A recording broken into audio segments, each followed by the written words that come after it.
sacked 3 times. Shovel pass to Leonard Russell. That didn't fool anybody. Read by Kurt Gouveia. You know, Russell dropped for a loss. That's a good play to run when the front four is really getting good pressure. But it's the linebackers who stop the play.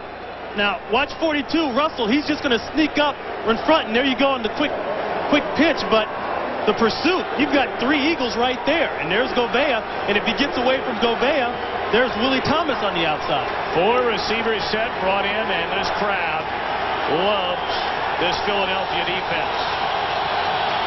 3rd and 8.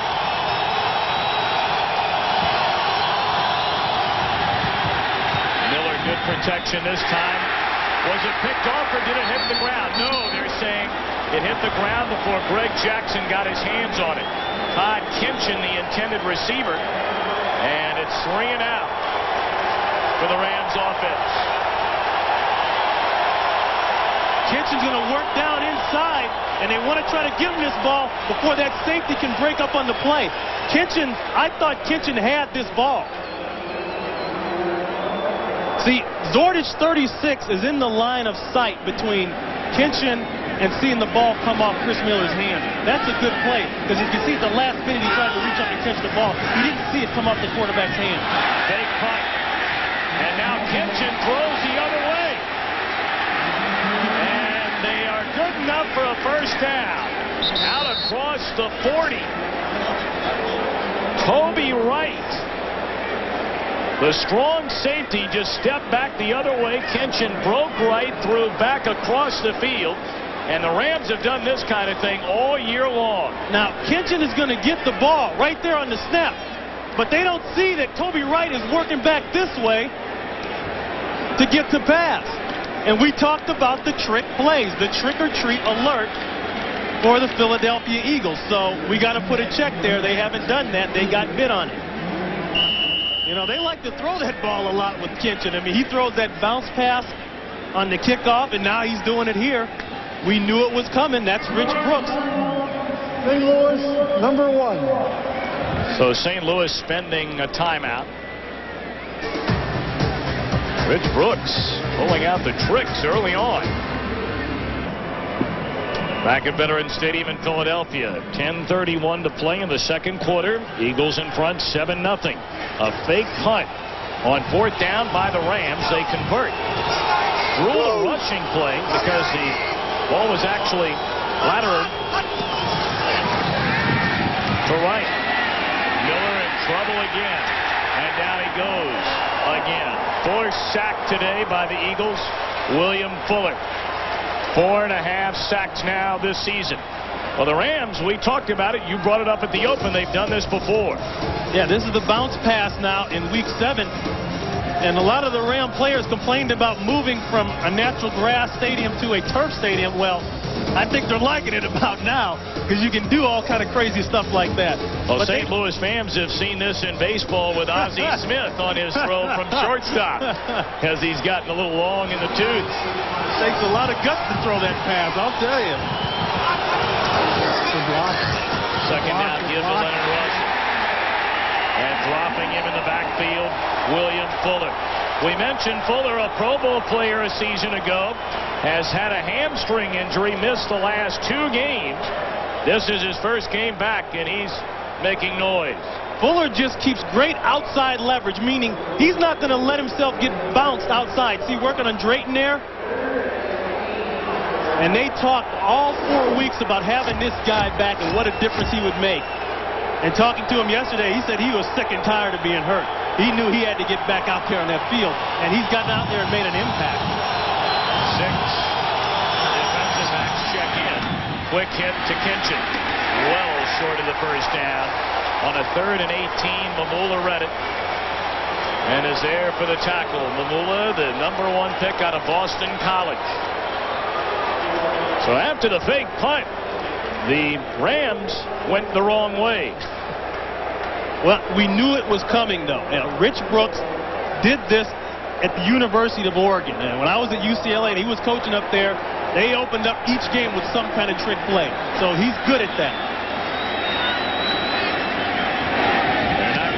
this time. Wow, what a kick. Into the end zone. Landeta put a charge into that. 63 yards. So they'll bring it out to the 20, where the Eagles, with a 7-0 lead, will put it in play. 7-0 Philadelphia on a Rodney Peete to Calvin Williams touchdown throw. Peete has hit on 5 of 8 for 77 yards.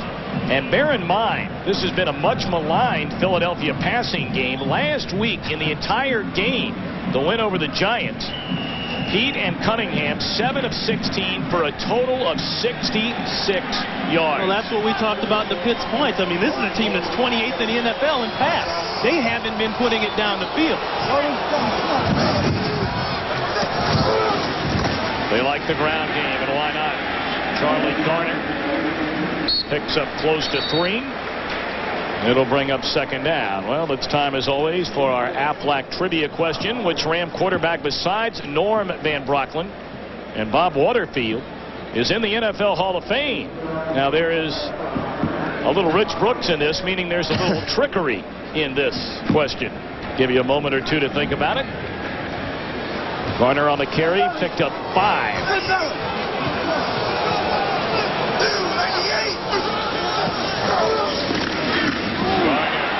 Loses the football.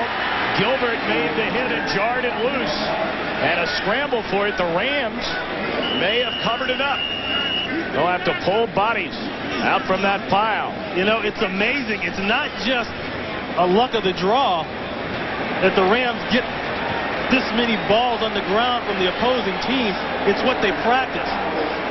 Well, the Eagles got it back. Here he is, 90. Watch what he does with his hand. Right there, his right hand. That hand goes right on the tip of the ball. They are taught to tackle and tackle the ball at the same time. You know, it's such a mute point in a sense, and it's so overdrawn, but it makes so much sense. If you don't have the ball, you can't win. You can't score. Rodney Peete somehow, someway was able to get on top of it. Third down throw, and Waters didn't see it coming. Dropping back in coverage, Roman Pfeiffer. What a season Pfeiffer is having. What did Shane Conlon say? Roman Pfeiffer is the best run-pass linebacker in the business. And if you know anything about Shane Conlon, he's not the kind of guy that's going to blow smoke for people. You know, he'll tell it like it is. Pfeiffer, 17 tackles in a loss last week against San Francisco. So the Rams defense holds. Kinchin stands back at his own 45 for this Tommy Hutton punt. Very high, but short. And Kinchin signals for a fair catch at the 46. Only a 36-yard boot by Hutton, who's averaging better than 44 on the season. 7:23 to play here in the second quarter.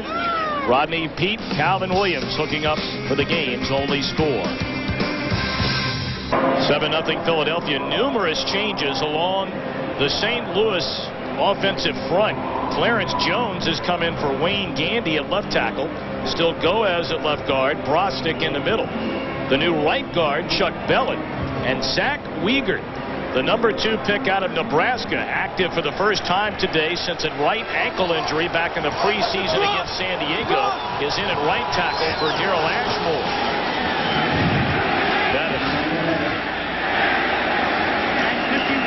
Only picked up a yard, maybe 2. Mike Mamula, the first man to meet him. Right now, for a McDonald's game break, let's return to James Brown in Hollywood.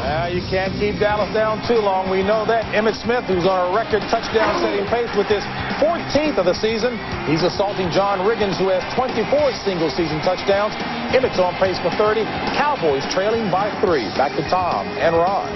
Yeah, he's assaulting Riggins, and he's insulting the Falcons' defensive line. The entire league, for that matter. A brand new Rams offensive lineman check in the game for this drive. Miller dumps it off to Bettis out of the backfield, crossing midfield to the Eagles' 48.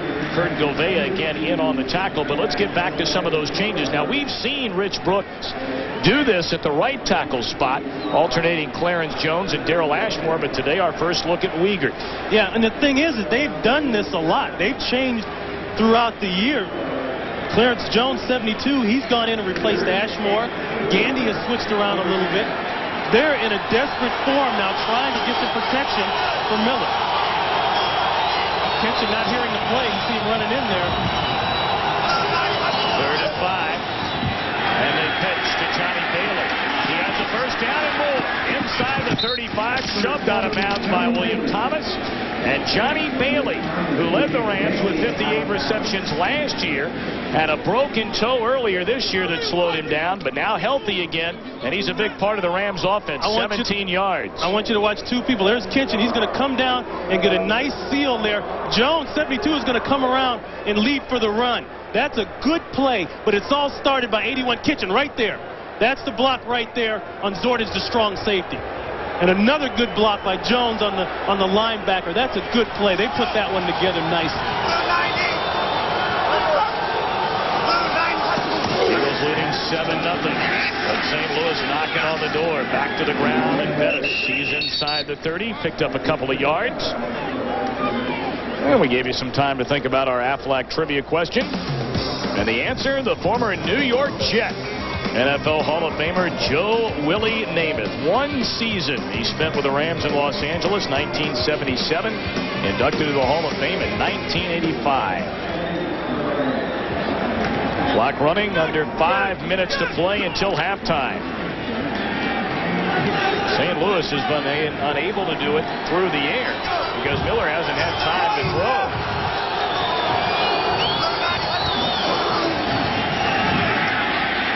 Come back the other way. Off the hand of Troy Drayton, the tight end, and a late flag comes in from the middle of the field.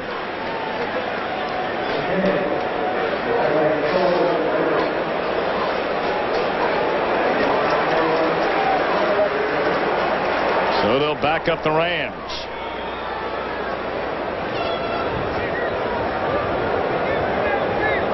Gobea going to think it over. Will he take the penalty or force a 3rd down? I think Gobea is going to take him back. Ineligible downfield, number 73, offense, 10-yard penalty, repeat 2nd down. See, that's the danger of that play. That's Wiegert, 73. You know, they try to run the oh no screen, as we'll call it. 2 linemen are going to go this way. The rest of them are going to come this way. But the problem is the linemen are not sure when the quarterback's going to throw the ball. Wiegert, there he is right there. He's over the line. Good call by the referee. 2nd and 18 for the Rams at the Eagle 40. And Miller sets up the screen, dropped by Bailey.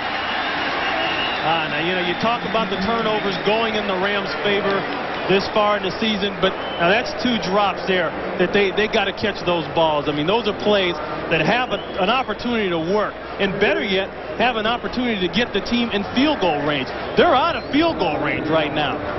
And you know, with that new rule with the ball, if you kick it outside the 20, it goes at the spot if you miss it. Well, you know, teams don't want to try anything longer than a 50, 53-yard field goal, only because they'll give the other team great field position going the other way.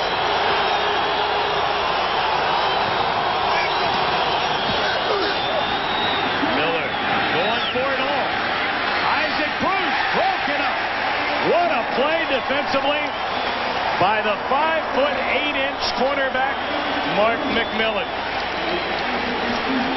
Boy, they'll tell you that you're too small to play corner at 5'7". They'll tell you that you won't be able to jump. Well, Bruiser's got a good 2 inches over McMillan. It's all about timing your jump.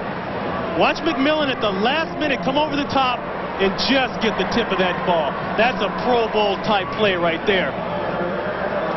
No hands on the man, just enough to get up. You know, he had to go from 5'7" to 6'4" just on the jump alone. Well, the penalty really hurt the Rams. They're forced to punt. What is that? A little pooch kick by Landeta. And it's down to the 17. He tried to pooch, but more like he pumped it. And still plenty of time. A 22-yard punt by Landeta, but with 4:17 to play until halftime, the Eagles now with a chance to add to this 7-0 lead. Elizabeth Hurley brings you an inside look at the best of Bond, past and present. Catch an action-packed 1-hour special.